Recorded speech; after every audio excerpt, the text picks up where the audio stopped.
So ಕಾಗದವನ್ನ ಮಡಚಿ ವಿವಿಧ ಪದರಗಳನ್ನಾಗಿ ಮಾಡಿ ವಿವಿಧ ಆಕೃತಿಗಳನ್ನು ಮಾಡುವ ಕಲೆಯನ್ನ ಕಲೆ ಒರಿಗಾಮಿ ಅಂತ ಕರೀತೀವಿ. ಕ್ರಾಫ್ಟ್ ಅಂದರೆ ಕತ್ತರಿ ಅಂಟುಗಳನ್ನು ಬಳಸಿ ಕಲರ್ ಬಣ್ಣದ ಪೇಪರ್ಗಳನ್ನು ಬಳಸಿ ವಿಭಿನ್ನ ಆಕೃತಿಗಳನ್ನು ಮಾಡುವ ಕಲೆಗೆ ಪೇಪರ್ ಕ್ರಾಫ್ಟ್ ಅಂತ ಕರಿತೀವಿ.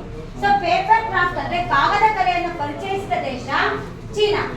ಅದನ್ನ ಅತ್ಯಂತ ಜನಪ್ರಿಯಗೊಳಿಸಿದ ದೇಶ ಯಾವುದು? ಜಪಾನ್. ಅಲ್ಲ, ಜಪಾನ್ ಕಟಿಂಗ್ಸ್ ಅಂತಾನೆ ಕರಿತೀವಿ.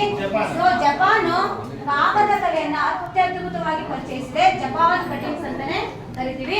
ಎಂತ ವಿಭಿನ್ನ ಪುಸ್ತಕಗಳು ಬಂದಿದೆ ಮಾರಾಟಕ್ಕೆ.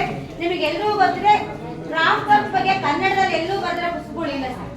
ಕ್ರಾಫ್ಟ್ ವರ್ಕ್ ಬಗ್ಗೆ ಕನ್ನಡದಲ್ಲಿ ಹಂತವಾಗಿ ಪರಿಚಯಿಸಿದ ಇಲ್ಲ. ನಾನು ಕೂಡ ಕ್ರಾಫ್ಟ್ ಇಂದು ಪುಸ್ತಕನ ಮುಂದಿನ 6 ತಿಂಗಳಲ್ಲಿ ನಾನು ಬಿಡುಗಡೆ ಮಾಡ್ತಾ ಇದ್ದೀನಿ. ಸುಮಾರು 100 ಮಾಡೆಲ್ ನನಗೆ ಬರುತ್ತೆ.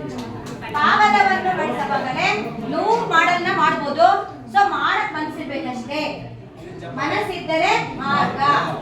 ಸೊ ನನಗೆ ಈಗ ನಿಮಗೆಲ್ಲ ಈ ಸಮಯ ಯಾಕಾಯ್ತು ಅಂತಂದ್ರೆ ಸೃಜನಶೀಲತೆ ಹೆಚ್ಚಾಗಬೇಕು ಅಂದ್ರೆ ಮಾಡ್ತಾ ನೋಡಿ. ಇದು